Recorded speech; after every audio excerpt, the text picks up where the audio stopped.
Hi folks, welcome back to the Celtic Exchange. This is Tino and we're bringing you the latest of our pre-season specials. I'm joined here by Miff and James for this one as Celtic, or at least some of the players, return to Lennoxtown ahead of the new season. Miff, I've not seen you in a few weeks. I'm sure the listeners have been missing you too. So what's your summary at the moment on all things Celtic?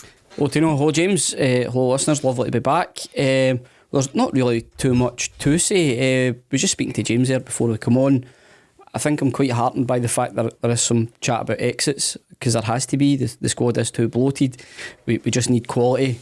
Less heartened by the lack of activity on incomings, but let's hope that it's making some room in the squad for the aforementioned quality coming in. Yeah, definitely. James, myself, you and Joe spoke last week, and I suppose the status quo remains. Not a whole lot to talk about in terms of any incomings, is there? No, and that's... We're clamouring for that. We had a bit of a kind of pub debate on Saturday there, and it was all, the Euros were getting kind of flung about. It's like, well, Matt O'Reilly's not the Euros, Jota's not the Euros. There's talent out there that's not the Euros. So, why are we? Celtic just will use that as a bit of a cloak. Rodgers will know who he wants. I'd be pretty confident that the targeting work has been done. Whether the deals can get done, going back to what we said last week about do we have the talent in the room to close those deals for the talent that we were looking for. I don't know. The outgoings are hugely important. It was a problem this time last year, and we made it doubly worse with the signings we made this time last year. So it looks like we're getting money for them that I wasn't expecting. I've done a kind of fag packet thing. I'd have given Haksabanovic away for $500,000, so it's looking like $1.5 million, which is decent. I would have done the same, probably about $1 million, and it's looking like they're getting kind of 4 for that. So give them credit where it's due. They're getting good numbers for the exits, but money in the bank is not our problem. Getting money out the bank is our problem. Yeah, definitely. We'll get to some of the exits and the rumoured exits just a wee bit later in the piece. But in terms of what's going on right now, so you'll have seen that the players returned to Lennoxtown on Friday there. You'll have maybe seen the wee videos.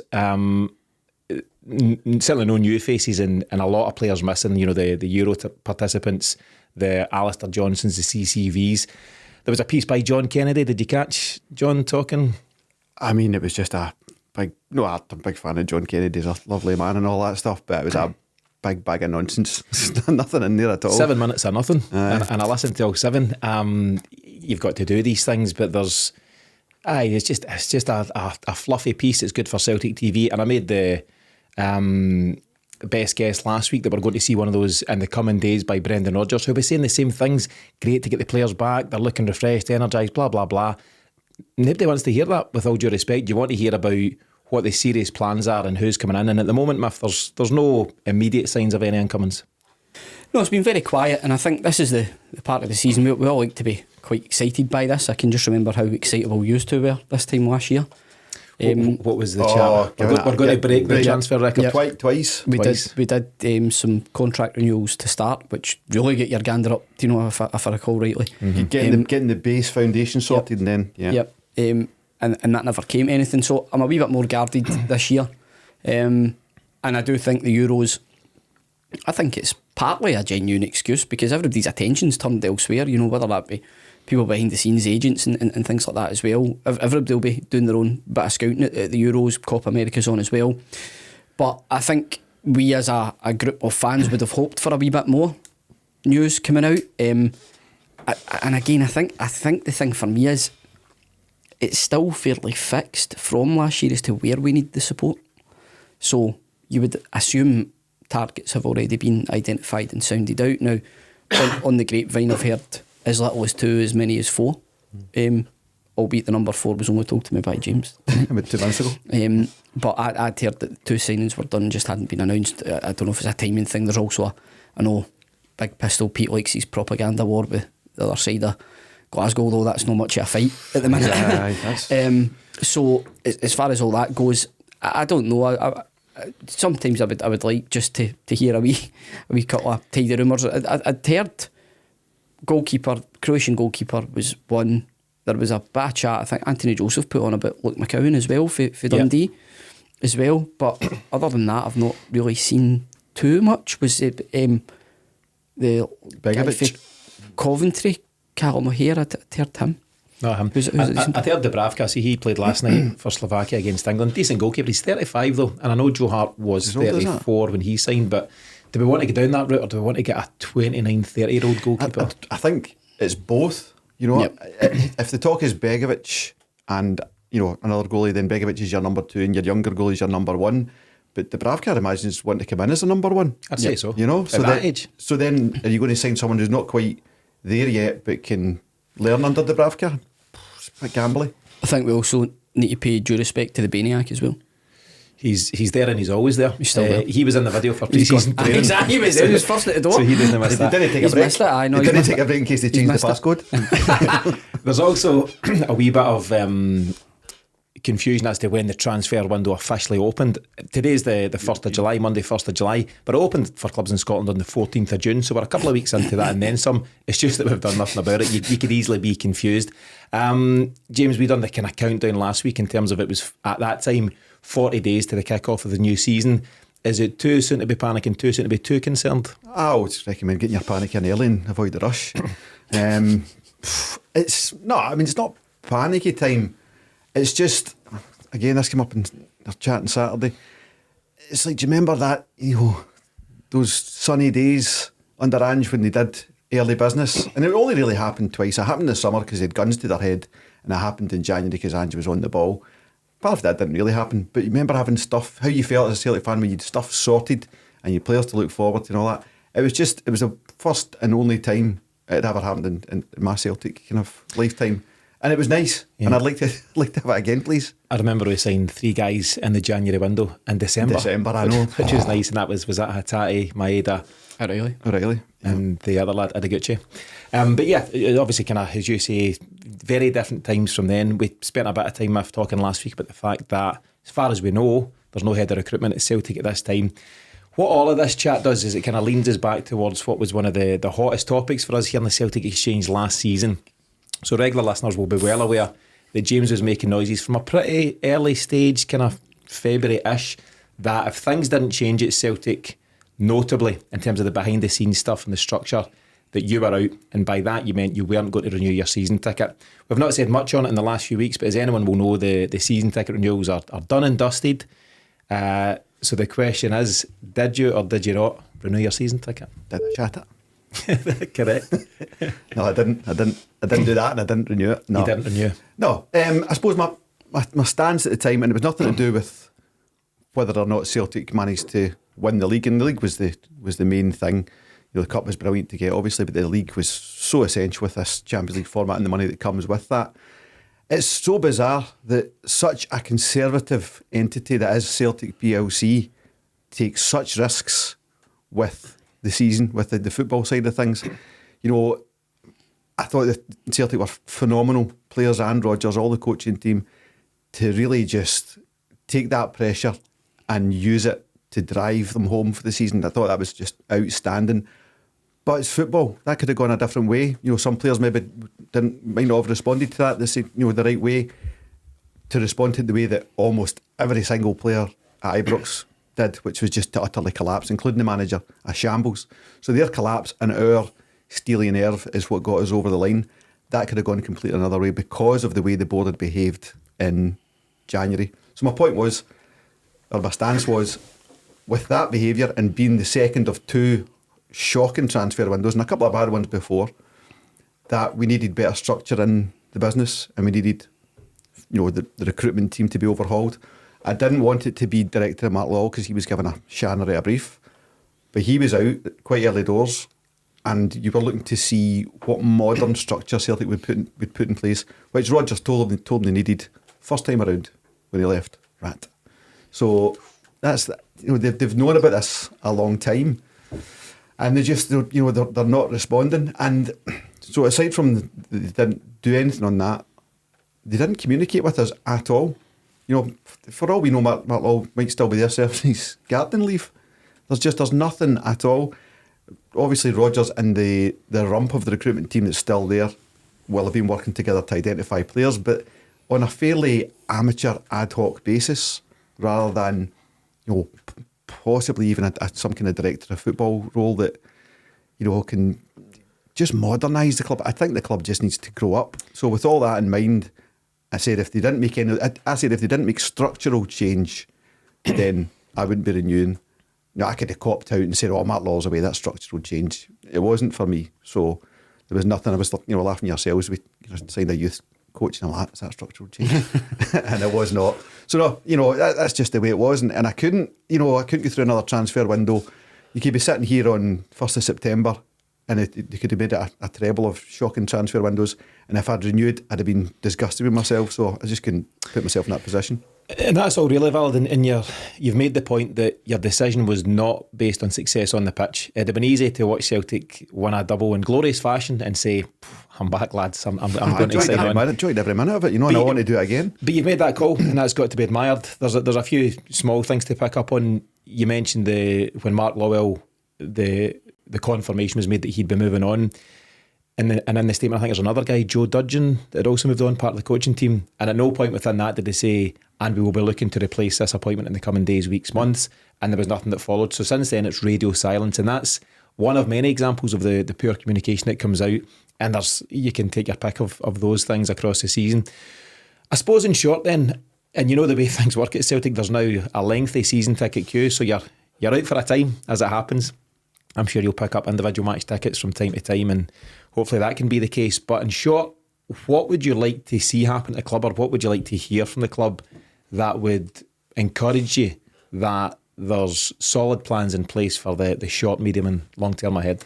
Okay, I suppose it's what every Celtic fan has been looking for 20 years. Don't sign two strikers at 2-3 million. Go and sign one at 5 or 6. That kind of thing. We've got a bloated squad that needs to come down by at least 5 players. I think I've got it counted about 30, 31 players, and Rodgers wants to work with sub 25. So, again, that's where you can save money. But to bolster that, you need a thriving, operating youth setup, because if you're 25 players have picked up injuries in the same positions and all that stuff, you need youth to be able to come in, and that gets the youth a chance, and then on we go and on we go. But the main thing is, I really do think a director of football structure is what's necessary.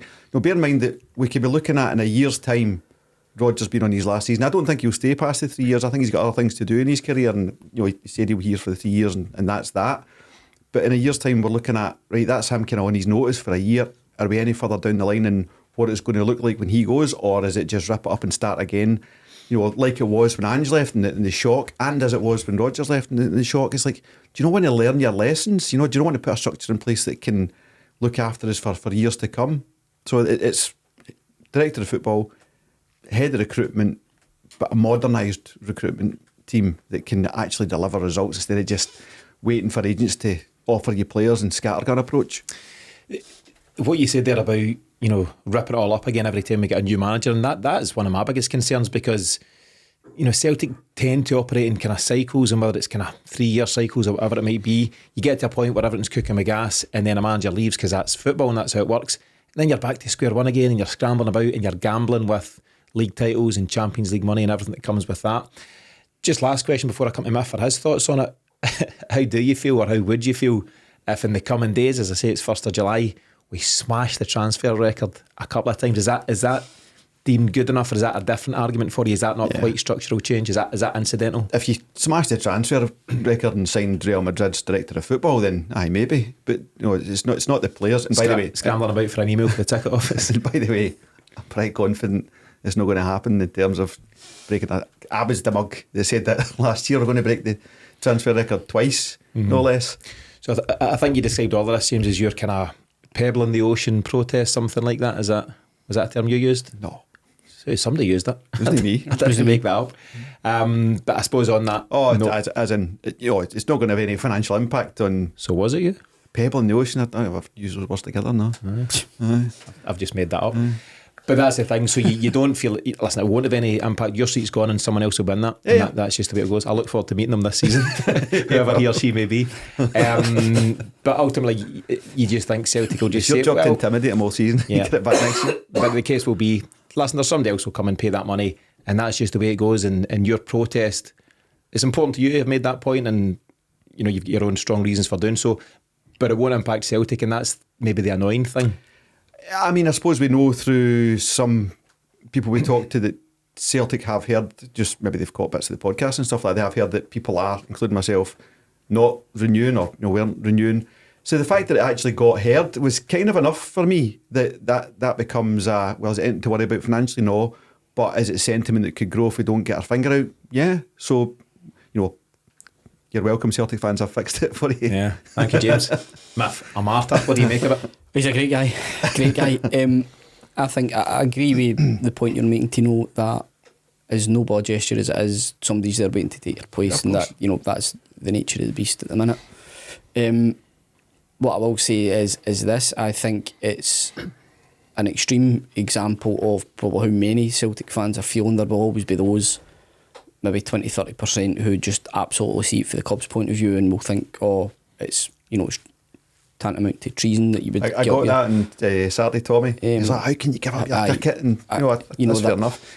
But so did the once Matt McGlone and all those guys. They got that at the time, so that you give it up and you're seen as you're no supporting the club, etc., etc. But I completely understand it, because I too have the same frustrations. It's slightly different with me because I take my boys. So I'm kind of invested in that, in it for that point of view. But to be honest with you, I can completely see why you would want to do something, because if you keep on doing the same thing, you're going to get more of the same. And I actually think, interestingly enough, this is just purely my opinion, but I think this year is a tipping point. And the reason why I think this year is a tipping point is we can see that we're so far ahead of Rangers, and I mean that in not necessarily on the pitch, because the league was quite close, but we are a better team, a better squad at this stage.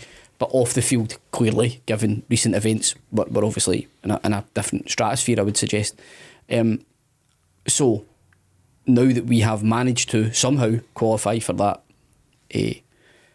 Champions League, revamped Champions League, we have access to more money. We know we have money in the bank. In recent days, we've even seen the share price absolutely rocket, which would suggest that the forecasted management accounts are showing some pretty good reading. There's potentially some investment there, as long as it's not the City Group. I think we'll be. There's danger in that. Oh no, absolutely. With who's buying those shares and why? Absolutely, but outside of that, what I mean is,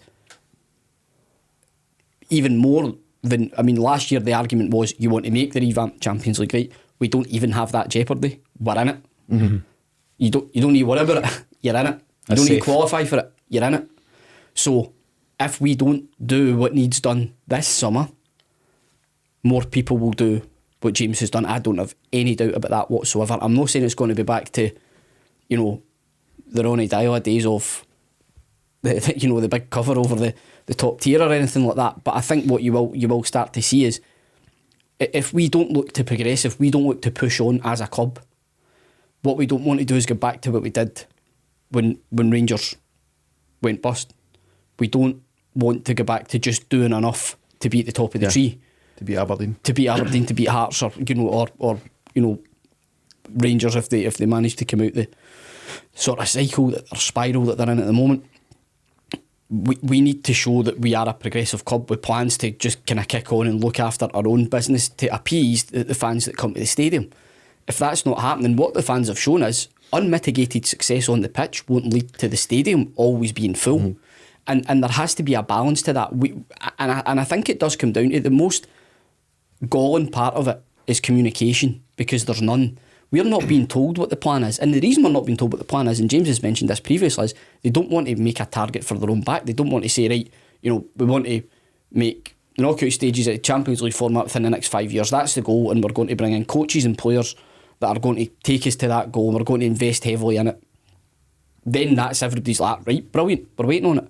They're not telling us anything because they don't want to be judged. Mm-hmm. And unfortunately, we are in this status quo at the minute where the board, I know it sounds ridiculous after the back of the season that we've had, but James is right to point out it could easily have went the other way. Let's be quite frank about it. And they could be sitting with that money in the bank. Exactly. So the fact remains is that we as a club, what we want is we just want Celtic to get better. We want Celtic to get better on the park. We want to attract better players. We want to stick to the model that's clearly working for us, where we're bringing in good young players, developing them, selling them on. Matt O'Reilly being the classic example of that. He's been a joy to watch over the past couple of years. You've actually seen him increase in confidence, progress as a player to the point where you would quite. I'll tell you another thing. Denmark could most certainly have been doing well. 100%. So I look at that and I think brilliant. If we see more of that, great. Going into other markets, bringing in the best players from those markets, showcasing them here so they get their move on in the Premier League, brilliant. But there has to be there has to be something more than what we've got just now, because if Rodgers does walk out the door, which he could do, if Rodgers does walk out the door, then what next? True. I seen something, I think it was on the Celts Are Here website, detailing that there had been a quite phenomenal 96% take up on season ticket renewals. So impressive stuff. So 4%, for whatever reason, haven't renewed. So you're part of the 4%. The disloyal. And there can be any number of reasons, family wise or financial or whatever, for the remaining folks in that 4%. But that's on the back of a pretty successful season, as you say, a very successful season actually. But there's been real frustrations throughout that successful season. And I agree, Miff, to your point. If Celtic repeat the last two transfer windows this time out, if they have another shocker this summer, I think you'll see people losing their minds, because it was so frustrating. And it looks even worse with the benefit of hindsight now. You know, at the time you could say the guy Louis Palmer might come good. We don't know about the guy Yang. The guy on Thiago Holmes come with a good pedigree, etc., etc. But at the time you just didn't know, and you were hoping they would come good. But you just need to look at Celtic's cup final team in terms of who Brendan Rodgers could trust to get him over the line. And it was none of those guys. And Adam Ida came off the bench, didn't he? And Nicholas Kuhn, I think, came off the bench. They're the only two guys, and they were obviously January signings. Celtic cannot repeat the performance of last season, else that 96% will almost definitely go down. And it's amazing to think we're in such a position of strength, but that potential frustration still remains at large for the fan base. Yeah, but you know, I suppose it's more hope than anything else that I think they will get their act together and spend money and sign the relevant players that Rodgers needs this summer, or most of. But I can have a bellwether of not doing that is to do nothing between February and June in terms of fixing your structure, because you're not as well placed in the transfer window as you would be if you had done. So it's a concern. On the share price side of things going up, that's a danger, because Celtic have got so much cash in the bank that they're showing no desire to spend, so much so that Law had to put a note in the chairman's notes in the books this last financial year apologising for having that cash, because the business world knows if you're not going to spend that cash and I've got shares in your business, I'll take it, give me a dividend. So my concern is those people buying into Celtic at the moment that have boosted the share price are people doing a bit of carpetbagging and just saying we could become in and be belligerent shareholders, demand a dividend, get folk to come along with us, and then that 100 million becomes 60 million and you've gained nothing from it. It's just gone to belligerent shareholders. There's real danger in Celtic at the moment with that stuff. It is mad and bizarre that your chairman has to come out and say, sorry for all the cash, guys. Yeah. It's a crazy situation, but football clubs aren't designed and shouldn't be designed to operate like banks. They should be clubs that first and foremost invest on the success of the team. That should be your priority. Cash is your fuel. Getting the best possible product on the park to lead to success domestically and overseas. So let's see what happens. What are you going to do on Saturday afternoons and Sundays and other times when Celtic are playing? Tune into Archie McPherson on the radio. To Archie, we'll get to Archie in just a bit. We've touched on some of the exits and potential exits. You mentioned Haksabanovic, so he's joined Malmo over in Sweden, and it just didn't work. He was a guy that certainly has talent, but whether he's got attitude to match the talent, the questions remain. There's some quotes from him in the last few days. He says that the board wanted him to stay, but Brendan Rodgers didn't, which sounds quite unusual in itself. So he's off, so all the best, but he's gone. He was wearing the number 9, and obviously Adam Ida came in and took that shirt for the last 6 months, and it's all quiet just now on the Ida front. We'll see what happens. Rocco Vata, he looks close to joining Watford. Miff, there's been for some time now, some sort of strange disconnect there between Rocco Vata and the club for whatever reason. Yeah, and sadly I think it's just a fresh start for both parties is going to be the way forward. We want to see young talent coming through, but clearly whatever the issue is, he wasn't being given the chance by Brendan Rodgers. Now at best we have to back the manager's judgment on that. I think he's shown that, you know, there's not enough to go on to give him a bumper contract. No, and this is the issue you have, I suppose. It coming through at Celtic obviously gives you a profile.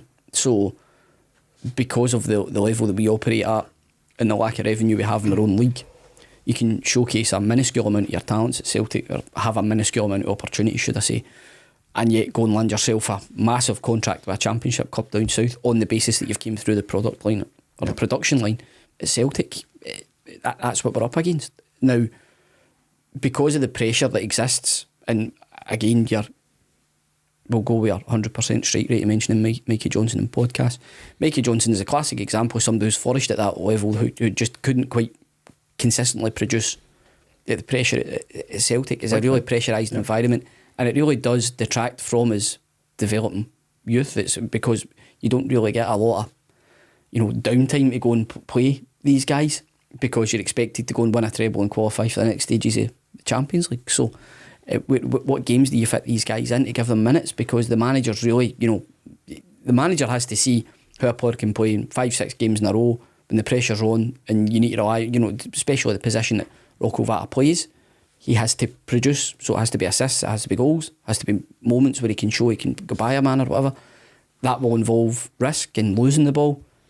Rodgers can't really afford that. He can't afford that. I mean, even Daniel Kelly's time, he got in, scored a couple of goals, but towards the end of the season he barely played. Yeah.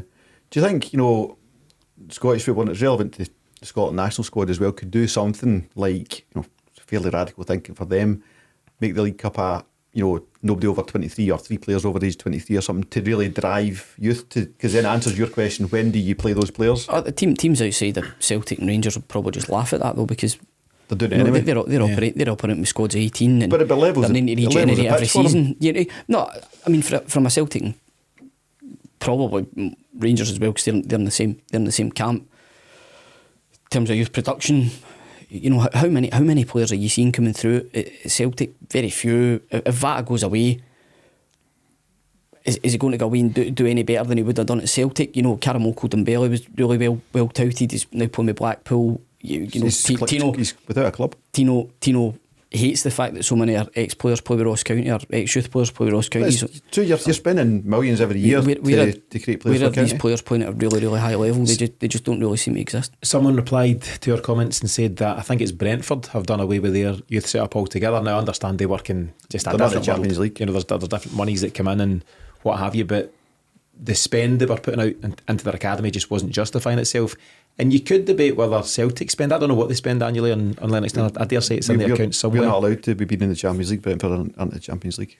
It's a stipulation of Champions League. You need to have it. Well, there was that argument. Yeah. I do like your suggestion, and I don't think it's hugely radical to make the League Cup, limited in terms of maybe you're allowed 2 or 3 overage players, for example, or something like that. You might need a goalie or something, There was some stats doing the rounds just a few days ago about the percentages of youth players that feature in the various leagues around Europe, and Scotland was way down the bracket. And I think Graham Spears has just put a podcast out about it, not just about Celtic and Rangers, just about is youth talent being choked here in Scotland, has it not been given the opportunity? And I think there's a huge discussion to be had there, and I don't think there's any easy solutions either. And I think Celtic, as you've touched on, Miff, it's quite unique because you're in this world where we're offering all these suggestions, but the moment Celtic lose a League Cup tie, we'll be up in arms. Your mind. Hold on a minute here, did we just lose a League Cup tie? But not if it was a League Cup tie. That's probably the lesser of the evil. I remember the post-match after Kilmarnock, lads. Yeah, it's all there. So no easy solution, but a solution of sorts still needs to be found, because at the moment, to use the term, the way we're working isn't working. There's something wrong there in terms of the youth coming through. You can't deny that a lad like Rocco Vata has talent. Karamoko Dembele had huge talent, and various others that we could mention, but these guys aren't, making that breakthrough. And we repeat it now, but it's Calmac, it's KT, it's James Forrest, and there's not many others. So we need good job you mentioned them there, Tino. We need to find a solution. Thank you.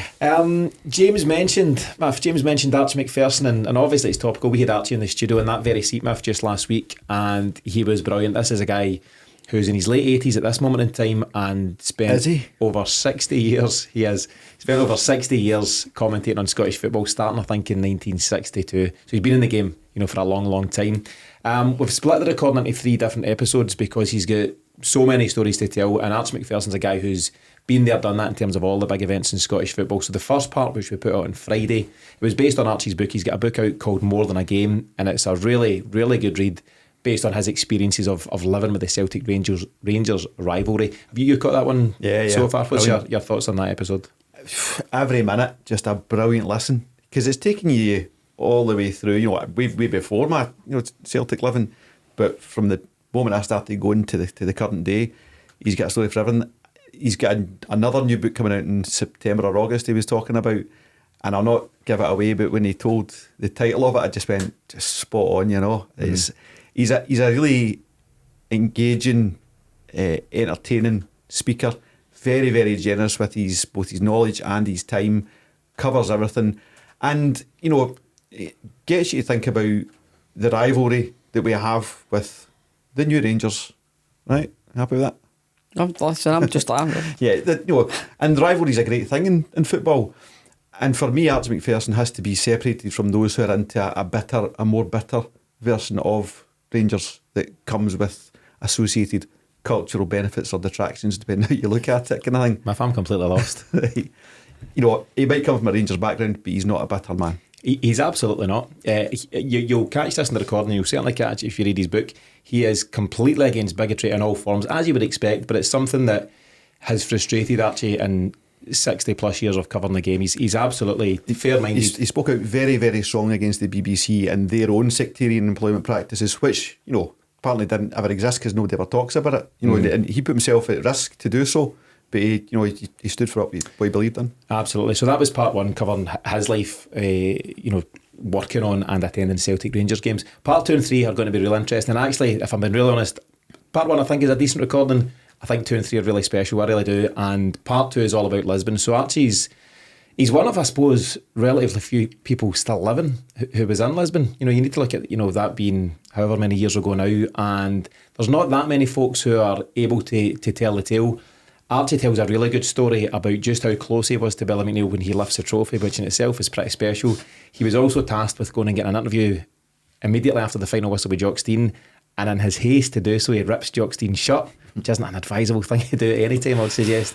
But some just really great tales about the most special moment, the most glorious moment in Celtic's history. And part 3 is all about Jock Stein. So he formed a really close relationship with Jock Stein over the years. He's written the definitive biography on him, just called Stein, and it tells you the ins and outs of their relationship, and it gets deeper than most would ever have been able to do. So they'll be out this week, parts 2 and 3 with Archie McPherson, and as always you can get them and further details at the CelticExchange.com.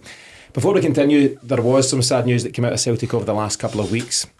First of all, John Keane, a huge ally of Fergus McCann during that takeover in 1994, passed away sadly on the 16th of June at the age of 89. There's a really nice video piece on Celtic's social media at the moment from his funeral mass, which took place on Friday, where his brother Seamus stepped up and read out a pretty recent letter from Fergus McCann saying just how important John Keane was to him, both as an ally in the battle to save Celtic and as a friend. So your thoughts, James, on John Keane? Yeah, obviously, very sad to hear he was passing. We'd known for a wee while he wasn't doing so well. His story's only really come to the fore, in the last few months. I would say largely, or certainly, a big part of it due to the Battle of Save Celtic series that you've done. A lot of detail came out there. He was in the background by design. He didn't want that limelight. It's just the type of man he was. But without himself, then, I think Fergus is resourceful enough that he'd find it somewhere. But he didn't have he didn't have to work very hard, because John Keane was there both with the £1 million that he needed that was the Save Celtic from administration situation, but then to go further and back Fergus in his plan to rebuild Celtic. So a phenomenal figure as far as Celtic goes, and a real mark of the man that he wanted to do it, giving his arms in private kind of thing, didn't want any publicity for it. So a great figure in Celtic history. Yeah, and he became honorary chairman of the club, and I think one of, if not his greatest honour, certainly in terms of his links to Celtic, was raising the league title flag, I think ahead of the 13-14 season. If you can see that footage online, and a very special moment for John and his family. Just one small note on John Keane, and I watched that clip that you were referring to, very, very emotional. He was one of the very, very few people throughout the whole process that Fergus McCann didn't fall out with, and even though they worked so closely. And I say that because of and again I reference that excellent series that you've done, Tino, in the Battle to Save Celtic, and that because you listen to so many different parties, it intersects so well, because you hear the kind of same stories repeated around, like, who was trusted, who wasn't, who was having a barney with each other, all those types of things. And the one thing that stays constant through it all is the fact that Keane and McCann were tight through all of it, and John Keane was someone who Fergus McCann really felt he could trust. And I think that trust goes a long way to the fact that Celtic are still in existence. Yeah, and you can hear that. It's definitely well worth checking. It's just a few minutes clip, but that letter from Fergus McCann, I actually think it was from October of last year. I think John was sadly unwell for quite a time, but he captures it all in those words, and as I say, it's read out by John's brother Seamus. So yeah, sad time for the Keane family, but he will be remembered forevermore for what he done for Celtic. Miff, the other sad news to come out was that Landry Nguemo, a former player, a guy who played for us under Tony Mowbray during the 2009-10 season, passed away after a road accident last week at the age of just 38. A player who had 42 caps for Cameroon and also spent time in France with likes of Nancy, Bordeaux and Saint Etienne. That was a time, Miff, when you were home and away at Celtic, so you seen plenty of Landry Nguemo. So your thoughts on that? I did. The Mowbray season was the season that I attended probably my most away games ever. And as it happened, it started to become very easy to get tickets for away games as the season was progressing, because it started with so much promise and really faded away to, I was at the St Mirren game when we lost 4-0 and Tony Mowbray was sacked, which was just a sad end to all. But Landry Nguemo was a player that was, an excellent presence in the centre of the park. And I think a lot of people would say one of the shining lights of that season. I felt it was a player of considerable quality, and went on to have an excellent career after he left Celtic. I think a lot of Celtic fans were hoping the move would be made permanent or would be extended, but sadly it wasn't the case. I must say he was a wee favourite of mine in Nguemo, because he didn't get stuck in, had a wee bit of quality about him as well. Could be frustrating because he was sometimes prone to losing the ball a bit cheaply, but it certainly wasn't through a lack of effort. But was really, really sad to hear the news of his passing at such a young age, and just obviously sincere condolences go out to his family, but certainly someone who you can safely say gave 100% for Celtic when he played. And on a lighter note, and on a happy note, you had a Larry Nguemo song. I did. Given that we're trying to be respectful and sombre, I'll save actually singing it for him. But yes, as he was one of my favourites, I had a wee song for him that I made up when I was absolutely steaming in the away end at Brockville. I think it was around the Keane. Robbie Keane would have been playing around then as well. I think it was a game Robbie Keane scored a couple at as well. So yeah, I'd say fond memories of Landry Nguemo, very much so. Okay, good stuff. And of my youth.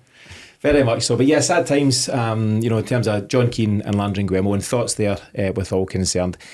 Last week, the league published the fixtures for the season ahead, and Celtic will open the campaign with a Flag Day kick-off at 4:30 on Sunday the 4th of August against Kilmarnock. So that is now 34 days away, James. The kick-off is on.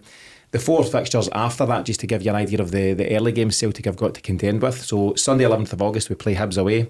Saturday 24th of August, we're away to St Mirren. Then we've got Rangers on Saturday 31st of August. Good job it's at home, Miff. Don't know what's happening with things over there, but we're at home on Saturday 31st of August. And then we've got Hearts at home Saturday 14th of September. James, a relatively tough start, all things considered. Yeah, you're going to get, we need to play these teams at some point, and it's all the more reason for Celtic to get their finger out and get the players signed, because you could be getting into these games with, Big Quan doing the business. He's back, by the way. I hope so. He's back. He's at Lennoxtown. I've seen him in the video. He's had his season to bed in Paisley, and now he's good to go. Don't know how his hammies are. That should sharpen the board's focus to say, well, we can't just drift. The talk I was with the guys on Saturday, I was saying was, see if we get half of what we needed even for the start of the season and half for the start of the Champions League. I could just about deal with that.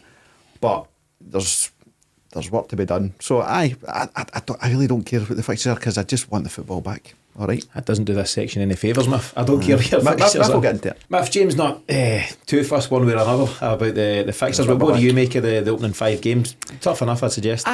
It feels tough. That was my first thought. I said, it looks quite tricky. Especially Kelly first up. I think they'll come and they'll be stubborn. We've not played them since we hammered them 5-0 away from home. Well, I know, but McInnes. Got a coronation. McInnes. You'll have a Hibs under new management. Obviously, David Gray stepped in there. They've bumped up and down, haven't they, in recent times, and they've flattered to deceive. He might have them firing. I don't know if they've made any signings or will do, but they should be energised at least for the start of a campaign, and who knows how that could go. St Mirren had a good campaign, and Rangers and Hearts will be probably the second and third force in the country. So it's a fairly tough initial run. I think it's tough, but again, it goes back to James's point that if we do what we should be doing, get our business done, strengthen the squad, look after the areas that need looked after, then we can go into these games with confidence. But it's key that we do this as early as possible, so we can be settled as early as possible. You come through those games with new talent in the squad that is delivering, and you're starting to go, hobby man, this could be a special season, so it could be a real fire starter. Yeah, but I mean, that's the thing. So I mentioned it's 34 days to the kick-off, which is Sunday 4th of August, but in terms of signings, you can't just sign guys at the start of August and then just pop them in the team. You want to be signing them now to bed them in, to get them used to the environment. The way it works now, we can sign guys from all across the globe, so you certainly want them to get used to the culture, being around Glasgow and whatever that entails. So I suppose that's, to use your point, that's when we should start our panicking pretty early, because the alternative is maybe having a sticky start, maybe having an unsettled squad, and maybe not picking up maximum points from your first 5 games, and then potentially playing catch up at some point early bells. So you certainly don't want to do that. There's another couple of important dates. The Champions League draw will take place on Thursday, 29th of August. That in itself will be something to look forward to. We've obviously got the new format. We'll be up against 8 separate teams, so that'll be quite exciting. And match day 1 for the Champions League will take place somewhere between the 17th and the 19th of September. If you want to book in your diary, Miff, the final is at the Alliance Arena in Munich on the 31st of May 2025. So just pencil it in somewhere just now. Your thoughts on that, James? So we've covered the league stuff, but there's got to be, naturally, excitement about what the Champions League could bring. Hugely exciting. I suppose it kind of dovetails with something you're talking about earlier on. Are Celtic going to look at this as an opportunity to take that money and invest it? And because that's what it is, you're investing in assets that grow if you get it right. But Celtic get into these Champions League things, and probably this one as well, just saying, where's the money, right? There's a sledgehammer, just hit me right there, and take the sledgehammer, knocked out, keep all the money and get up the road. That's the kind of consistent approach. I don't see any change in thinking at Celtic that they'll really go for it, but I think we need to be doing something. There's a lot of money we can generate from O'Reilly and the others, probably getting you about, say 30, 35 million for that. Even if they just went out and re-spent that, we could be getting into this tournament, because it looks very exciting, and to be in the first iteration of that is exciting in itself. You're going to get 4 quality home games, 4 quality away games, a choice of away games to go to as well. I really can't wait to see it all come together. So I'm genuinely excited about that. But I'd like to go into it in a very non-Steve Clark fashion. To actually just have some balls and just go for it a wee bit. Try and just get yourself through the playoffs. That's got to be your baseline target, and even to qualify in the top 16 would be phenomenal. Yeah, I think if you finish in the top 24 out of 36, you're guaranteed an extra couple of games, and there's lots to look forward to. And I've mentioned this a couple of times now, Miff, none of us, and I don't think anyone in Celtic world, are expecting us to get to the latter stages, but you want to, at the bare minimum, compete. And I think what we've done last season under Brendan Rodgers and the prior 2 seasons with Ange, at times we've competed in flashes. You've gone toe-to-toe with Real Madrid for a spell in a game before ultimately losing at Celtic Park. You've drawn 2 each with Atletico Madrid just there. So you are going toe-to-toe at times with these teams, but with the lack of strength and depth in the squad, it's not sustainable over a 6-game spell, and even less so as we go into an 8-game spell. So there are huge challenges there. It's exciting, of course it is, but Celtic must back Brendan Rodgers accordingly to give us a fighting chance. Yeah, you don't want to begin into the last couple of games knowing that you're already out. I think that's it. We need to give ourselves a chance. Given there's 8, it could be the last 3 games. And also, let's be honest, our record at Celtic Park's been fairly poor as well. So, it's kind of one for the day trippers that are visiting, rather than for it being the home team picking up 3 points. We kind of need to get back to that as well. Mm-hmm. But that comes down to investment to have a team that's worthy of the level, and past results are showing that we're not doing that. We're getting in underprepared, under-resourced for these competitions, and ultimately that's on the board, or would be on the recruitment team if we had one. You can't blame him for no there. You mentioned, and you both mentioned the word investment, right? And that's what it is. It's not just throwing tens of millions that you'll never see back and frittering away. And I suppose Matt O'Reilly, being a very topical point just now, you invest a couple of quid in a guy and you can see it coming back tenfold and then some in the case of O'Reilly. The latest rumours are that Southampton are in for him for something in the region of 35 million, which is incredible money. And you can debate the merits of should he go to Southampton. That route worked out okay for Virgil van Dijk, for example. So who knows what the player's thinking, but there's serious returns if you invest, and we didn't have to invest heavily in O'Reilly, by the way. No, but $1.5 million. Yeah, but if you invest well, that money comes back to you, doesn't it? I would say that the way that, and I'm just picking this up a bit, O'Reilly, but I think he would probably be more comfortable going down south and working his way up, rather than seeing that he would begin into maybe a top 6 side and not playing all the time. I think he'll want to go somewhere where he knows pretty much he's going to play. I think his own personal target, not knowing the guy at all, would be to not go to England, to go to Europe and play for a Champions League team, a team who has qualified for the Champions League. I think that's a more relevant route to his growth and learning as a player. He's an interesting individual, and I think a lot of footballers, let's face it, would see coming to Scotland as a stepping stone because it's that direct route to then head to the Premier League.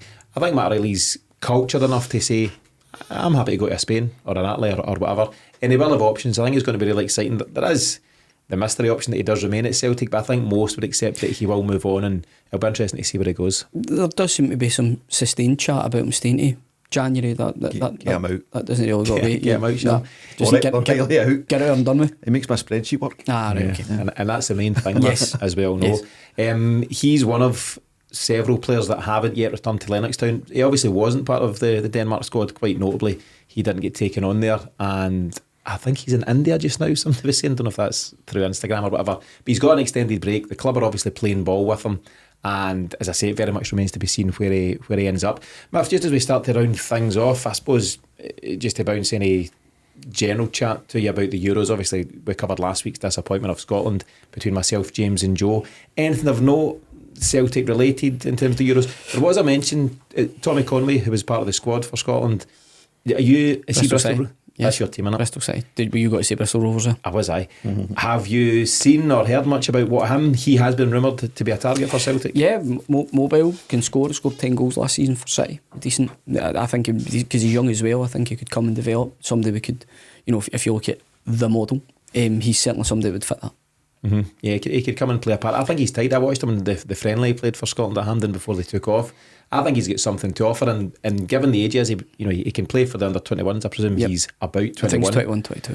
So therefore he would be the kind of guy that could come in, not demand to be first choice ahead of Kyogo, but would challenge him, would want to get ample game time and could eventually become a successor. Is that the kind of sign that would excite you, James? Or, as we've maybe covered in recent weeks and months actually, do we have to strike that balance? Bring in the Tommy Conways, by all means, bring in Odin Thiago Holmes if you like, but also bring in some 5, 6, 7 million established footballers to find that nice blend. I think in the striking department, I would accept that if you get Ida. If Ida comes in, then it's probably a Tommy Conway profile type player, someone who's looking to break through but isn't quite there to take a jersey off Kyogo and things like that, but could in a couple of years' time when Kyogo maybe wants to move on or whatever. If he stays, by the way, let's talk about that. So, so I would accept that kind of thing where you've got good cover in a position, and you can replicate that across the pitch if you want. But we've already got too many number one positions needing filled. As in first choice number one goalie, first choice left back, first choice right hand centre attacking mid, that kind of thing. If O'Reilly goes, so that's got to be experienced players. And then you can do a bit of backfilling on the others with a bit of youth or a bit of potential and things like that. I'm more than okay with that, but we need to spend the dough on the first choice players. Yeah, and as I say, the main thing, spreadsheet all adds up and the columns are in the right places and that's it. Nothing ever went wrong in a spreadsheet. The gaps are filled. But if anything else Euro-wise, were you going to chip in with something? Alistair Johnston's qualified for the quarter-final of the Copa America, I believe. I think that's pretty noteworthy. Obviously continued his good end of season form, and so I'm a big fan of AJ. Same, absolutely. So, is it Venezuela they've got in the quarterfinals? I think so. Yeah, good luck to him. Carter Vickers is out playing for America as well. Not getting rave reviews. Apparently, a bad game, a shaky game. But that's the way these things go. But it's good for the players. It's good for their confidence about representing their countries at the highest level. James, your final comments for the week? Yeah, it's just one step, 1 week closer to Celtic breaking the transfer window record. Twice again. Yeah. Who knows? Yeah, but it's 1 week closer to proper football instead of this exhibition tournament nonsense. Yeah, fair enough. Matt, your own final thoughts? Yeah, I'm beginning to miss it now. You've had the wee break. Time to get back to the real thing. Although I wasn't on last week, but so sorely disappointed with the manner in which Scotland limped out. It was just, for me, unacceptable. Meek. Unacceptable. Does Clark have to go? Do you think? I doubt if it was down to me, yes. And I like Stevie Clark, but for us to approach it the way we approached it, I just think, we'll never have a better chance to qualify groups, and we just simply didn't go for it. There's zero talk of it because Scotland, and I suppose the kind of home and away Scotland fans have got a much more valid opinion on this than me, but they've got the we're getting to go to tournaments side of things. That is not an excuse, and there's a bit of the guy that can get you to this level isn't the guy who's going to then take you to the next level, which is no disgracing yourself at tournaments. And by the way, that was a disgrace, that performance. You were given a qualifiable group, no doubt. All you had to really do was go and beat Hungary, and they made a mess of that. So if it was me, it'd be gone tomorrow, but there's not a peep on it. I've actually ended up coming full circle on my thoughts. In the immediate aftermath, I thought, what are you going to do? There's other teams out there that are more talented than Scotland, etc. But then as the tournament progressed and you see the Georgias and Austria and various other countries competing, Slovenia, Slovakia. Scotland should be doing better with the group of players they had. And my big niggle from the tournament is that we'll just never know what could have happened if Scotland had let off the handbrake. And actually, with the talent at our disposal, it could have been very different, and probably should have been very different. So we'll need to see. If it's clear that you're hurting that Jamesy Forrest never get minutes, and Greg Taylor, two of your favourites, and it's come through there in your Sack comments. him now. So we'll need to see what happens there. But in the meantime, this wraps things up on this latest pre-season special. Thanks to James and Miff for joining me, and thanks to you for tuning in. We'll be back again soon, and remember, this week you can enjoy parts 2 and 3 of our special mini-series with Archie McPherson. And if you enjoy what we do, then remember to visit the CelticExchange.supercast.com ahead of the new season to see how you can support us here at the Celtic Exchange. But for now, as always, thanks for tuning in. We'll see you again soon.